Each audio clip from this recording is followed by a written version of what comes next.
Greetings and welcome to my daily devotional for Wednesday, the 19th of October, and our reading comes from Galatians chapter 2 and verse 3.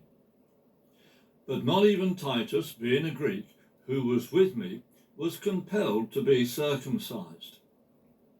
Titus was a disciple of Jesus and a young man who Paul took under his wing to mentor him. He was a man whom Paul trusted, along with Timothy.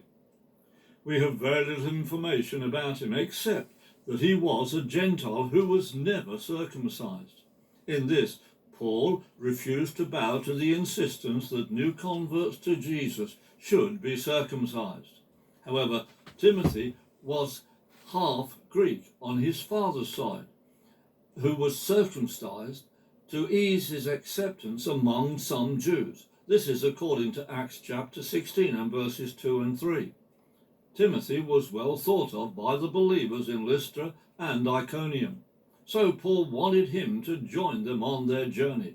In deference to the Jews of the area, he arranged for Timothy to be circumcised before they left, for everyone knew that his father was a Greek. And we may wonder why Paul had Timothy circumcised, but not Titus.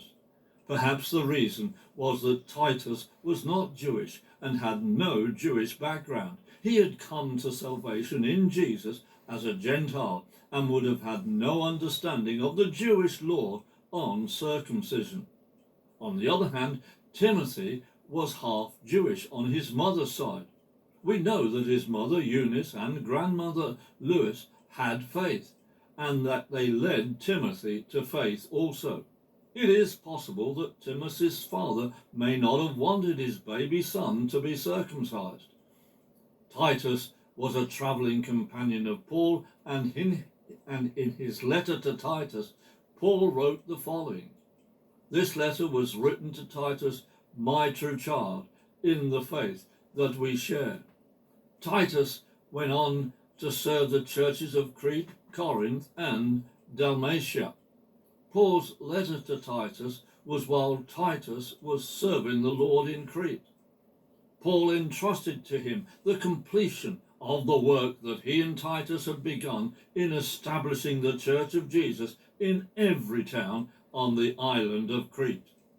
This included the establishing of eldership. Let us aim to work towards the completion of that for which Jesus has called us. May God bless you.